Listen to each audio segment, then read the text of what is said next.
Hey, hello. Am I live? It looks like I'm live. Cool. Well, let me switch over here. Get on into this drawing. And get this all set up. Cool.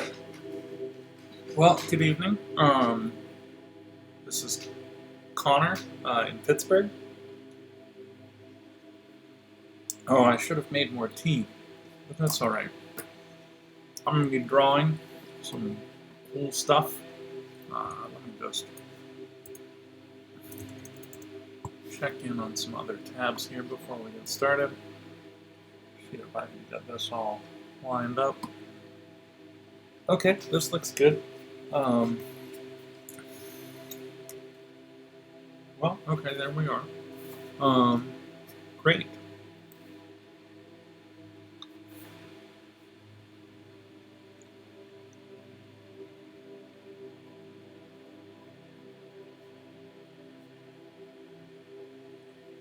This is a live stream. It's so exciting. Yeah. I've live streamed before, but this is kind of the first time I'm going to try to do it live. I'm going to try to live stream for about an hour, and I'm just going to be drawing all kinds of random stuff, interesting things that I want to draw or I've been thinking about drawing.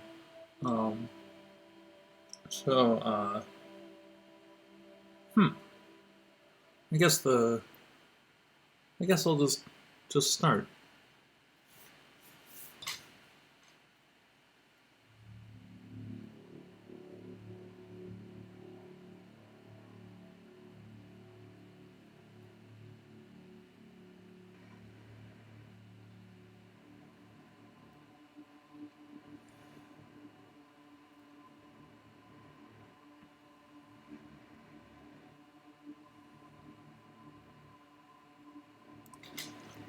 Right, so the role-playing game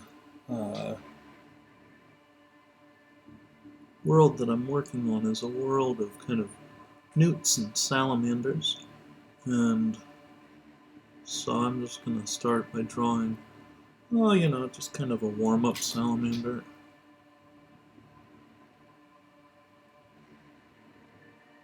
I was working yesterday,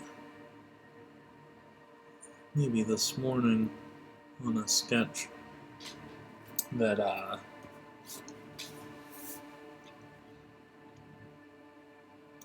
creature I was drawing had feathers, but I kind of made them these sort of metal feathers instead, because they were also armor. So I thought it would be interesting to maybe attach some of these metal feathers to one of these newts. Some kind of decorative headgear.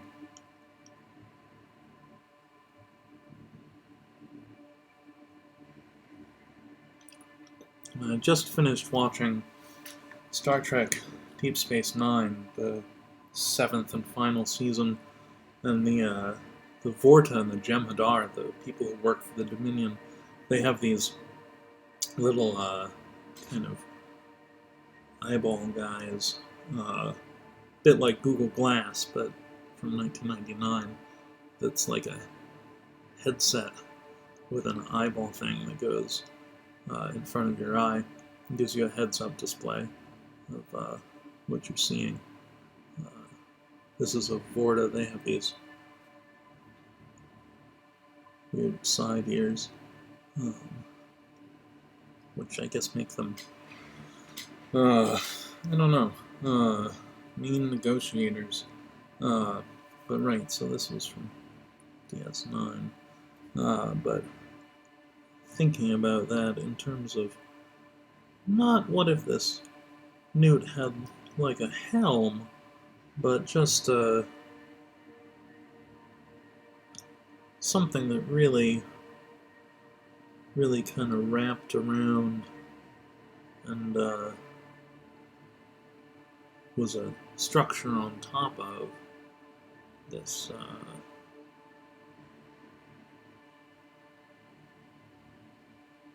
head.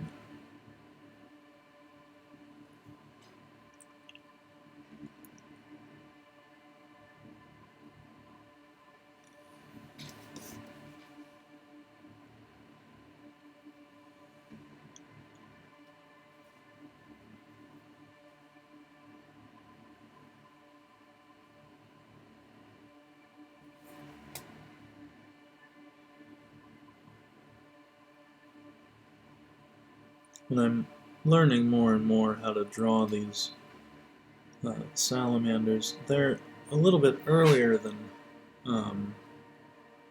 well, they're amphibians, right? They're not quite mammals yet. They don't quite have the same body structure. Rather than having something like ribs, they do have ribs, but they're not like a human rib cage. They have what are called intercostal grooves. That's the real defining characteristic as you're looking at a salamander or newt's body length, its body segments. They're not really segments, but it does have these grooves at sort of regular intervals down its body. Many of them do, many species. Maybe not all of them. But I like them because they're a little bit like hips when I'm drawing them. They can act like hips, so there can be a place where this creature's moving around under some kind of tension. I want this hand to be resting up here, on top of something that he's grasping here. Some kind of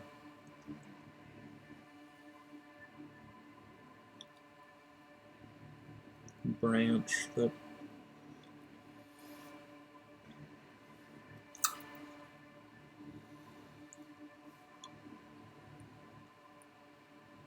is like a cane or like a magical staff.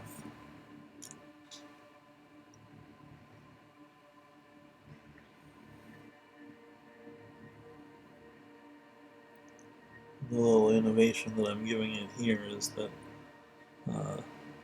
it breaks into 3 parts and has a base that can go on the ground 3 different ways, which is kind of an interesting modern innovation in canes. So it's unusual to see it out of wood.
I think I kind of screwed this guy up, but it's okay. It's a warm-up drawing. I was trying to figure out how to get him to be walking in kind of a dynamic way, and maybe just having him curling his toes this way, and perhaps reaching out and up for a handhold somewhere else. That'll be good. That was some dead air right there. It's a good thing that there's nobody watching this. Oh, perhaps he'll be...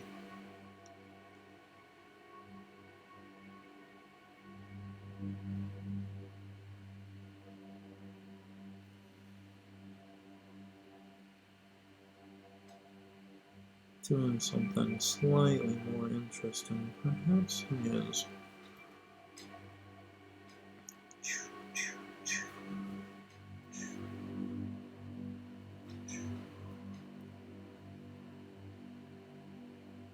Casting some ray or spell.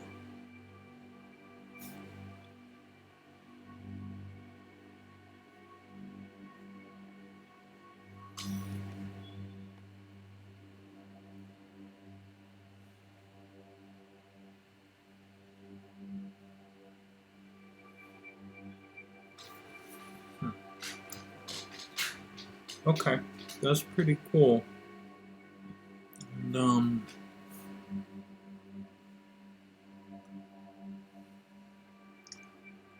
alright, so it almost looks like this guy's floating. Maybe I can make that even more clear by having his tail just...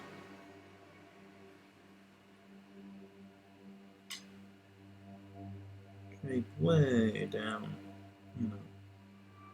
Make it really obvious that this dude is just suspended above wherever he's working. Cool.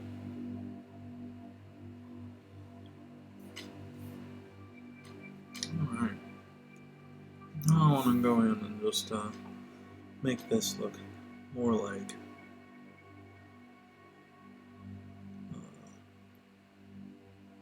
a real staff that came off of a real tree. Give it a little bit of shading and shape. I'm not even trying to go for a look like bark so much as just a real texture, you know, a real get this thing to be a whole different value than the salamander to the right, or to the left right there.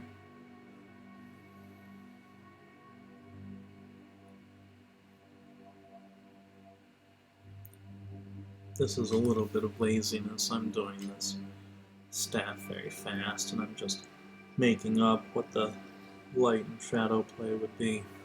There's really a lot of kind of unknown materials that let me get away with this kind of fast drawing of different detail in here. Because you have no idea what to expect this strange-looking staff to be made out of. Because, hey, this guy's not even using it like a staff, huh?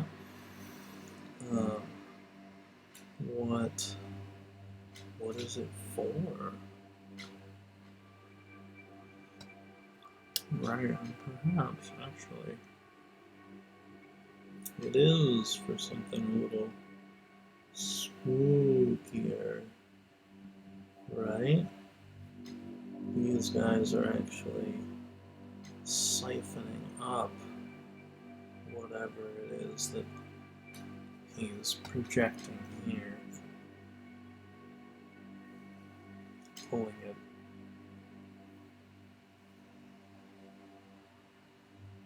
out of the world, just like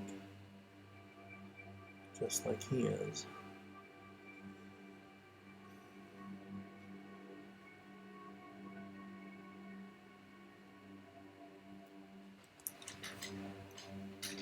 Cool. Alright. That's a pretty great little start to this, I think.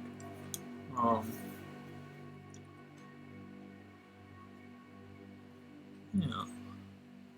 Again, my name's Connor, Connor Sites-Bowen, I run a little company called Pittsburgh Papercraft. We make all kinds of Papercraft uh, RPG materials. So this is like a bridge trestle that could exist in a role-playing game world. It's 3 inches by 3 inches, 2 inches in height, and it connects up to a bunch of other paper things to become a whole environment. A factory floor is what is kind of on the market right now. Similar kind of deal. This is a 40-foot shipping container, which also works for a RPG environment, which is pretty sweet. For example, if this monstrous crocodile was standing on top of it or standing next to it, needed to defend it in some way. Good stuff.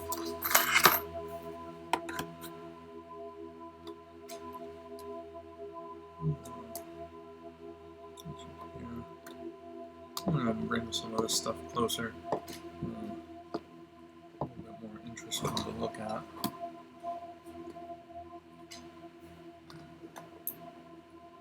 Sure. Oh god. Well, that might be cluttered. That might be a mess. A little Easter egg.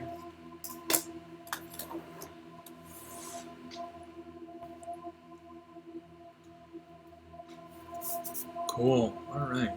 So this guy's looking good. I'm going to call this the warm-up lizard.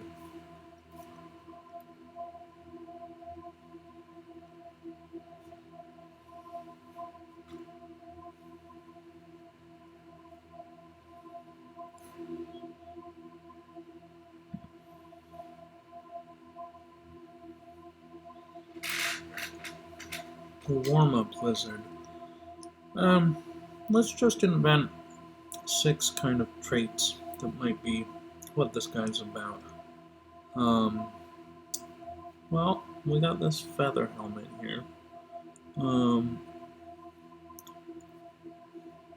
I feel like the feather helmet has something to do with sensors. Actually, hold on a second. I think I have just the right thing. It's on my phone.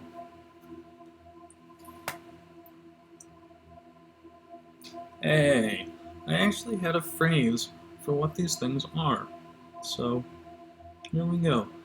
Number 1 up here. These are multi-layered sensor nodules.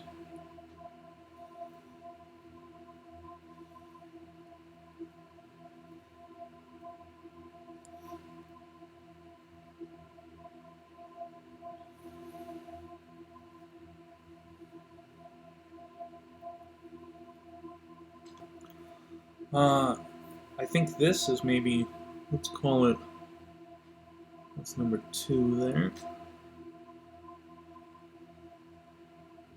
This is a siphon staff.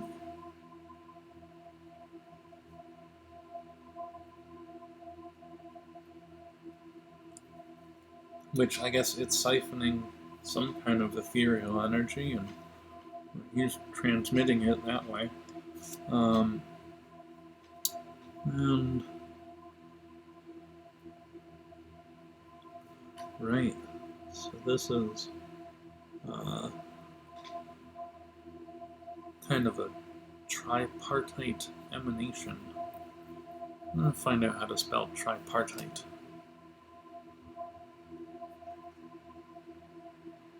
Tripartite, shared by or involving 3 parties, or consisting of 3 parts. Cool, that is the right word. So that's T-R-I-P-A-R-T-I-T-E.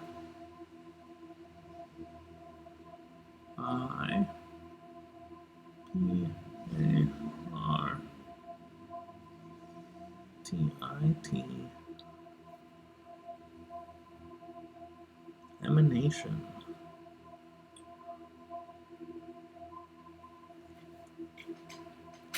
Okay. That looks good for the warm-up lizard.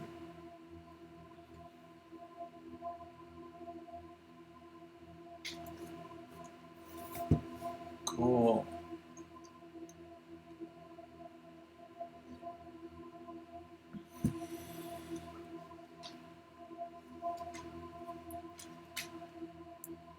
Alright. Well, that's one thing drawn. And now I guess I'm going to draw some more things. Throw that egg up there.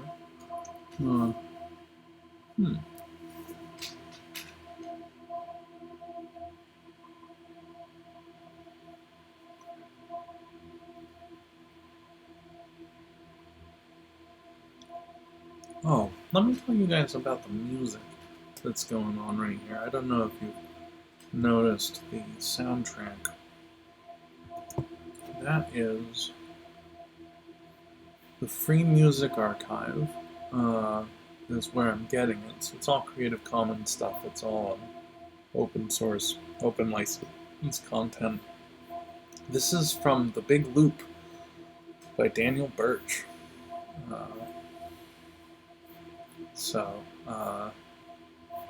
Yeah. I'm just kind of going through that whole album. I'm on, looks like page 11 of 438 pages of free music from the Free Music Archive. Cool. Let me go back here. Awesome. All right. Oh yeah. So this, I guess it's kind of over here-ish. Yeah, let's go with over here-ish. This photo down in the bottom, I took this earlier today. This is some pines that are over in Pittsburgh, and Settler's Cabin Park. And I was thinking about these pine trees and kind of what happens to places where there's a big stand of pine trees all at once. So that's a place to start.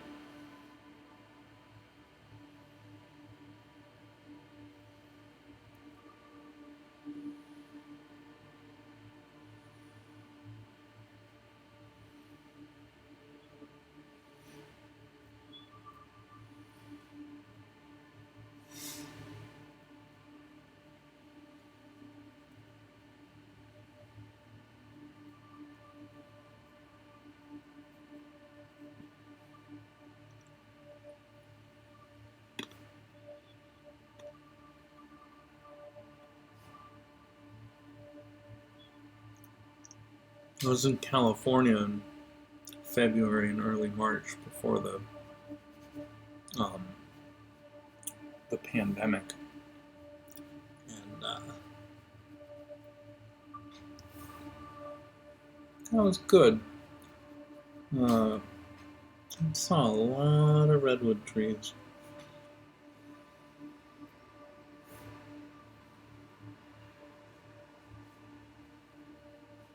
So I know that they can be huge mothers, big trees.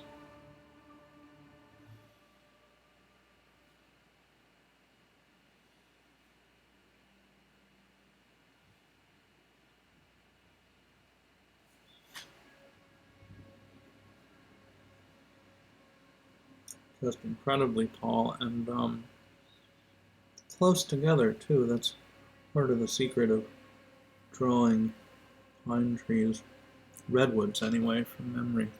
I don't know that these Pennsylvania trees are like this, but having these guys come out of a common stump here. Redwoods are basically super weird. They have a bunch of different ways of reproducing, one of which is just to grow kind of like a cancerous clone at the base right here, kind of like a little nodule, and then these guys are on a slope, with more trees coming up. We'll fill those in later, and the nodule will actually just break off, roll downhill, get stuck somewhere, start growing a little baby redwood. Very cool.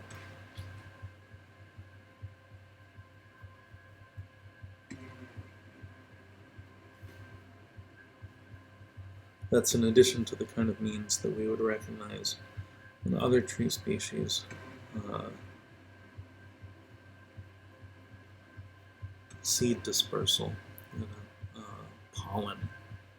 Redwoods have adaptations for that as well, but they don't need to. Sometimes they can just grow kind of like a clone bud right off of their trunk.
Ooh, this music's dark. It's got like a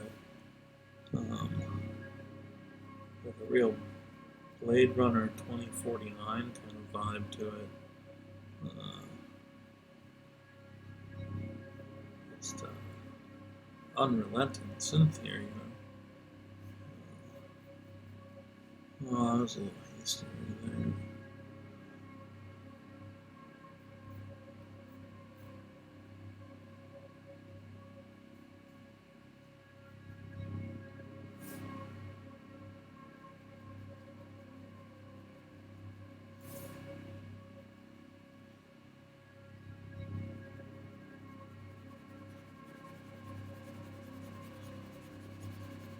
This is a different species. This is like a fir or something that has really thick leaves, so thick that I'm not even drawing branches in, I'm just drawing one big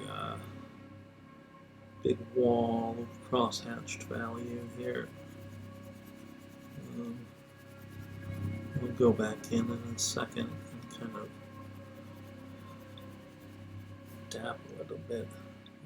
Give it a little bit more texture to how a real Douglas fir would be.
Okay, cool. This thing I'm drawing down at the bottom here, this is not something in the photo at all. This is something that was sort of unique to visiting California. This is like a fire-charred stump in the real foreground here. I'm going to draw another one here. These were all over the place in the redwood forests. The older trees will survive the forest fires. The bark is thick, and the outer parts of it are meant to actually burn off in just such an event. So the fire will rage all through the undergrowth down here, burn it all out, get rid of all these little saplings and stuff, and burn all of the trunks, and leave these taller trees pretty much not unharmed, but alive compared to the charred ruins underneath here. So, yeah, this is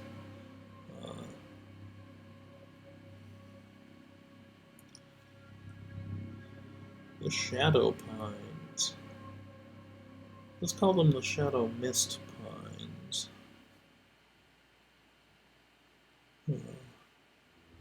Part of what's happening here is this effect of distance where the close stuff is pretty dark, and as you go back, there's sort of more and more nominal mist between you and what you're viewing, and so it just disappears. And maybe at the far back, you might see that there's another mountain to be had, or a landscape back here. The Shadow Mist Pines. We got this mountain back here. We can name that guy.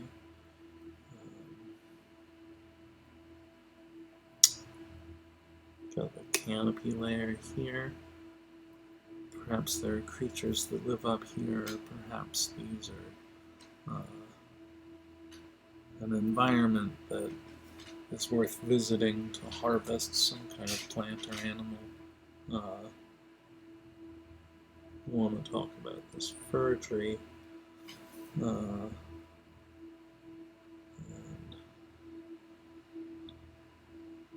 I want to talk about this middle part. It's 4. I want to talk about these stumps. 1, 2,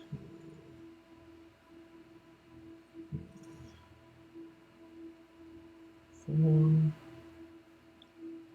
4, 5.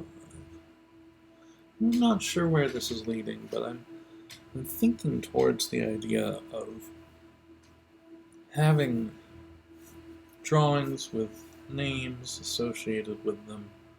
It's a square thing that goes onto Instagram, and each one is actually maybe a little table of RPG attributes that you can attribute to what these drawings are. So maybe they won't be structured quite like this, or maybe they will.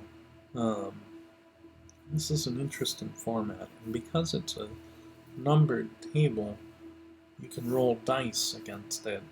And so if these were different potential hazards in an environment, that might be a perfect thing to roll against. Oh, yeah, that's perfect. Actually, put a 6 right next to this rolling nodule.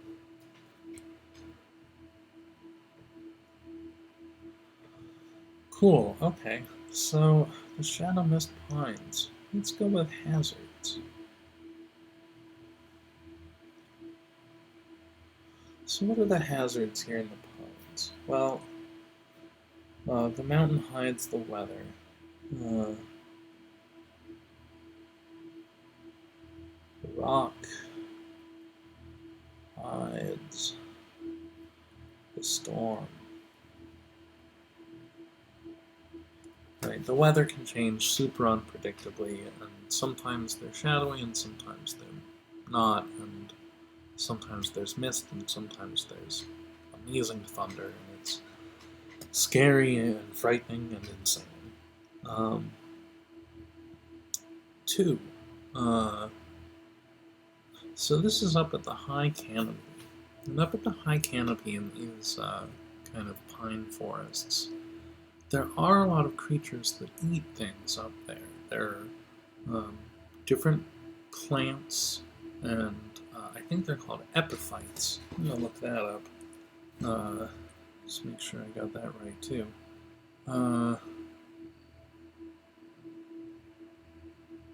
Epiphyte.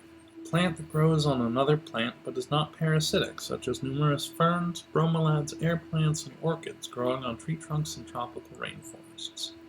So I think I actually want to use the term epiphytic because what I want to be up there is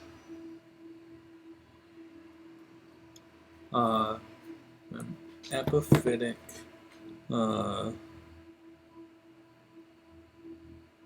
magical herb that only grows up at the tops of these trees. And so there's a reason to have to go into these woods and go up to the very top of them, which is that there's a very rare and precious thing that grows up at the top of them.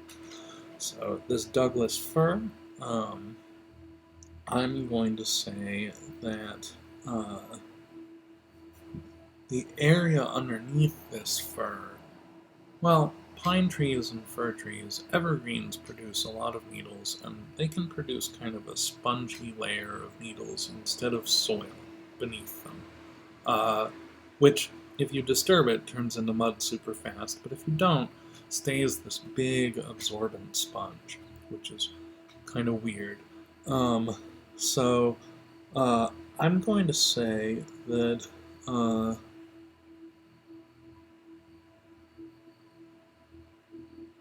the terrain below branches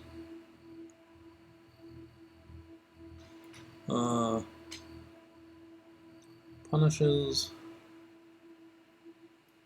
swift movement.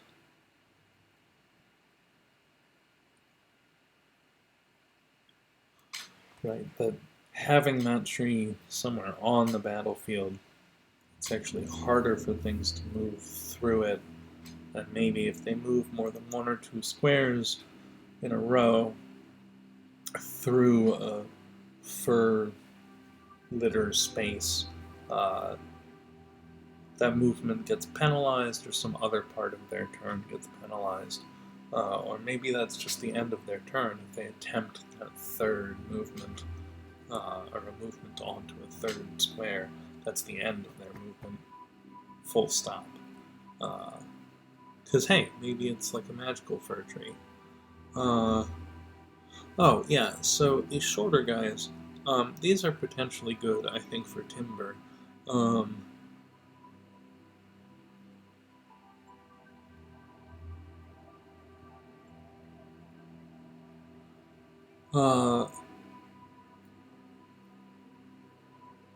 Yeah, that sounds good. I don't think they need to be anything else but good for timber. Or moon timber. I don't know what moon timber is, but Timber. I think maybe if they get harvested under the full moon, they turn into something real crazy. Alright, so 5. That's the charred out stumps.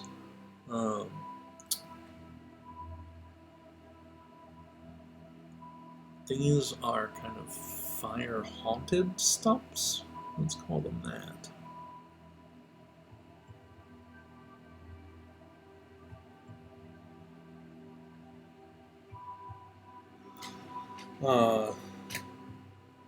And then a 6 actually is kind of like a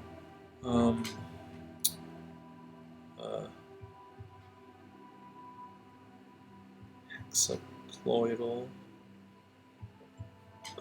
cone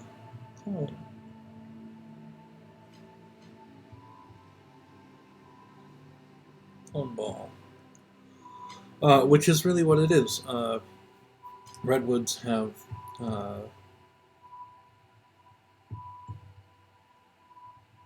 I forget what ploid means. Genomes? Something like that. Most plants have 2, some plants have 3.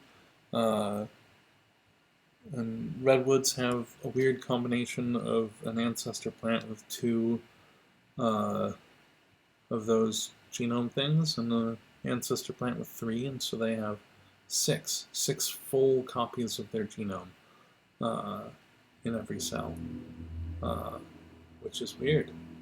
Um, and a little crazy, and why there's not very many species of them. There's just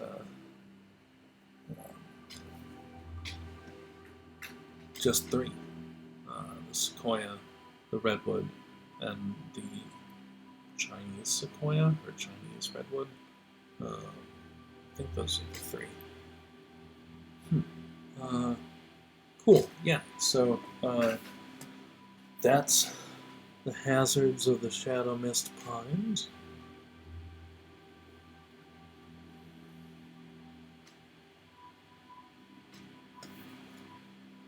That's pretty cool. That's a pretty cool little sketch. How am I doing on time? It's 9:11. Wow, I've been drawing for 40 minutes already. What a good stream. I hope this hasn't been boring. I also don't think anyone's watching yet, so whatever. It's all good. I'm gonna draw something else.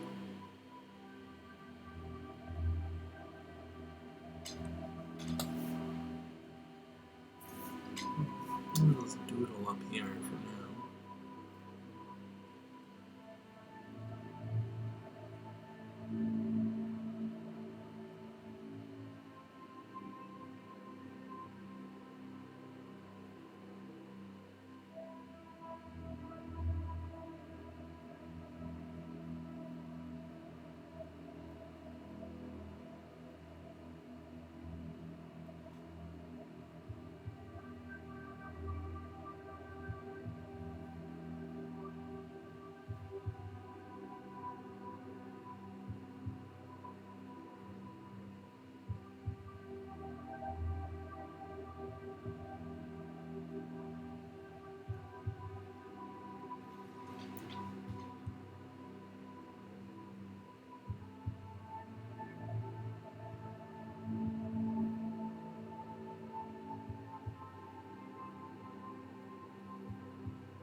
Oh, that's kind of cool. I didn't mean for this to be a thing, but it suddenly seems to have some real depth. It kind of turned into a thing, like an object.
Ooh.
Alright, well, that's a nice looking title.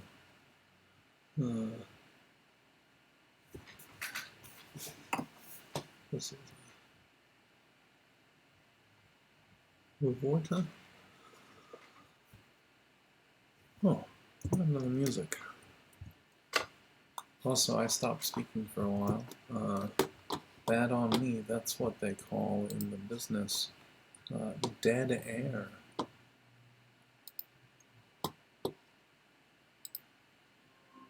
There we go.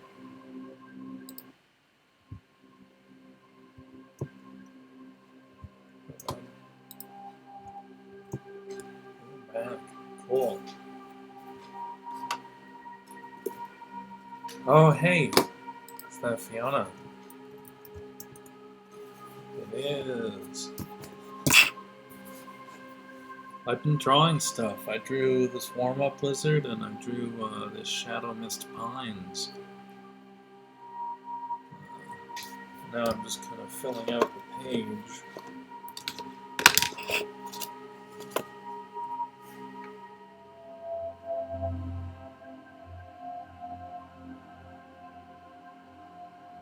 Oh, you know, there's one thing I wanted to draw. Let me do that.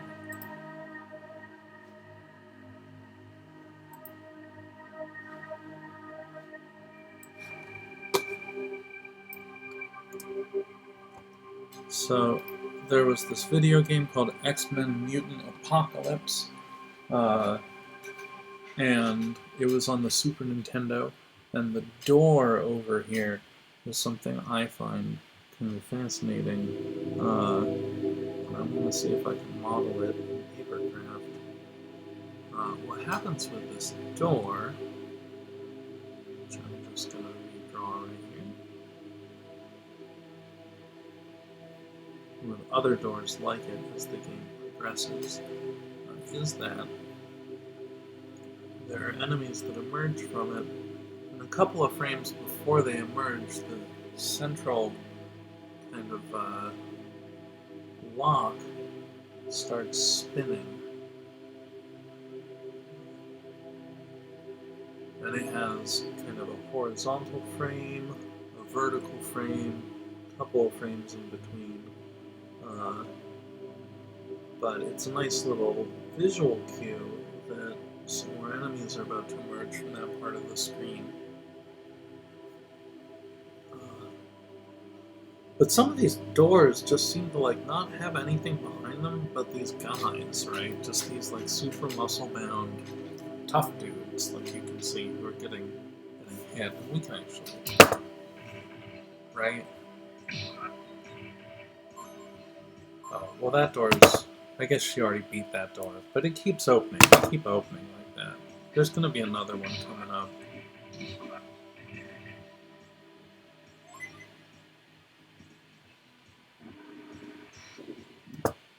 Right, yeah.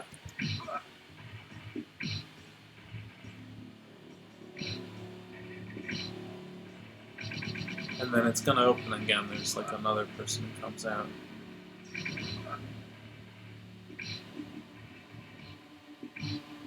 But what's happening with those doors? I mean, like, I know that there's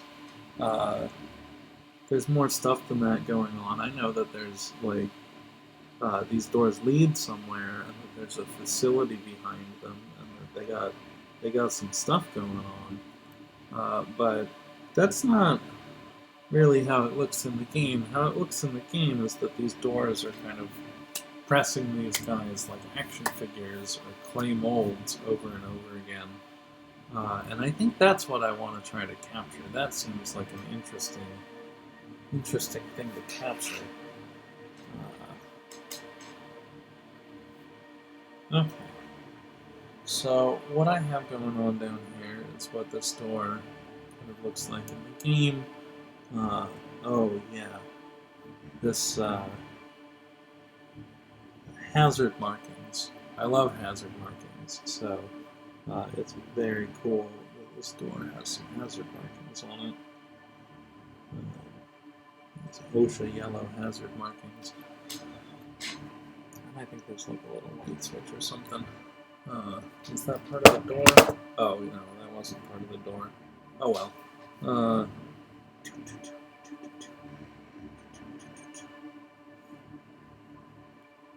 Alright. Oh, so I only have 8 minutes left. Yeah, so how am I going to wrap this up? Well, I want to build this door, and I think I know how I'm going to do it. There's going to be like a back part to the case.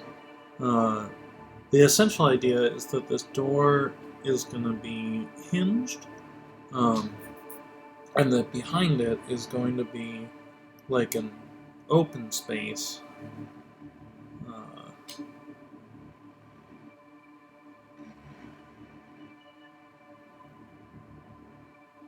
Where one of these people would be cast before the doors open and they emerge. So roughly the doors are there, but they're coming out in front. And the way that this has it set up, they're almost set up like a bank vault. So these are coming out at a 45-degree angle and connecting like that. And same thing up here, and then the doors are looking from the top.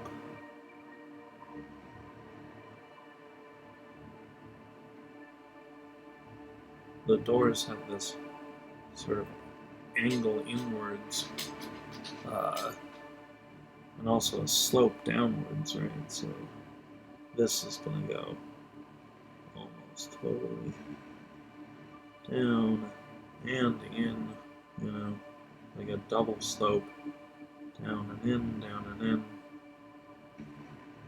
to get that effect, but then trimmed in half.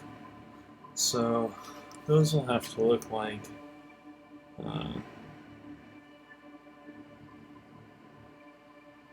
I guess kind of 2 inches, 1 inch here, and then I'm not quite sure how I'm going to do the hinges, but I'll assume some overlapping paper, right? Worst comes to worst, these sides can just get taped. So then this other door is going to be 2 inches with a 1/3 inch diagonally with one of these guys, which makes the kind of stand behind it 1, 2, 3, 4, 5. Oh wow, 6 inches across. I typically work 8.5 by 11, and the real limitation there is something more like 7 by 10, or 10 by 7. So if I'm filling up a 10 by 7 thing, that 6-inch width plus a little bit of overlap means that there's like a maximum height too. I definitely want it to be taller than it is wide, so that I think that it really does need to be 10 inches tall.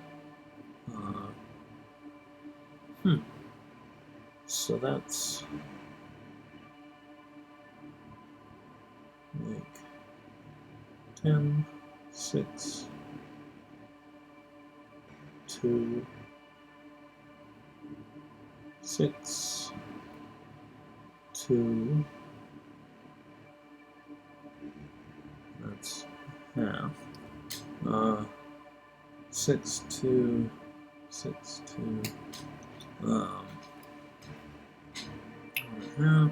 Wow, that's quite a bit of real estate. And then the top is 6 inches by 2 inches, and the bottom is 6 inches by 2 inches. So that is like 1 sheet of paper nearly full, 2 sheets of paper nearly full, a third sheet of paper, which actually means I should move one of these sides off and maybe both of these sides off, but that's 3 full sheets of paper just to get, let's call this guy A. So A is here. I haven't even included the little tabs or whatever for making sure all these guys connect together. So that's 3 pages. And then, so this is A, B, and C. I don't know if you guys can see this. I think you guys can see this. Yeah, so A, B, and C. So B is going to be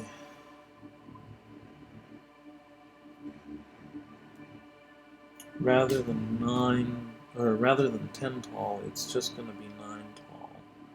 And then it's going to have, this is the square root of 2. Because the math here is that is 1 squared, 1 squared, that equals, plus 1 squared equals 2, because 1 squared is 1, and 1 squared is 1, and that's 2, and 1 squared is 2. That's just the Pythagorean theorem right there. That's, that'll get you thrown into the sea. That's an old math joke.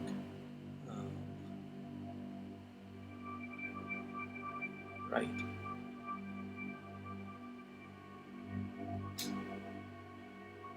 Oh yeah, so this thing has an interior side, so that's square root of 2. The width here is, well, it's like 2, and then nominally another 1, and nominally another 1. But these are both on like a bias, which is kind of weird. This is 3, and it's 1 for sure. This is half. 1, 4, 5, 6, 7, 8, and half, and the height again is 9 by 8.5. Will that fit in 10 by 7? Not comfortably. So this will also have to be in 2 pieces. It's got a base too. I guess a long base. Yeah. Okay, so that'll have to be the long direction, and then this will have to be basically this one and this one. So B is 2 pages, and then C is just that one again, right? So that's 2 pages. Well, okay, so to make this kind of golem unfolding machine wardrobe for people from this game, it looks like that'll be a total of 3, 4, 5, 6, 7 pages. Cool. So I'm going to call this 7-page Mandor.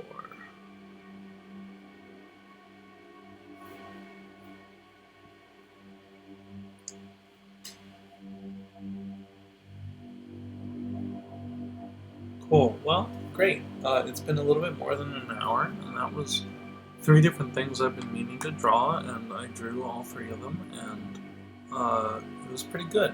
I don't know if I'm very good at streaming. I think I'm pretty good at sitting at a desk and drawing for an hour. I'm not quite sure if I'm good at talking, but we'll see. Thanks for watching, and have a great night.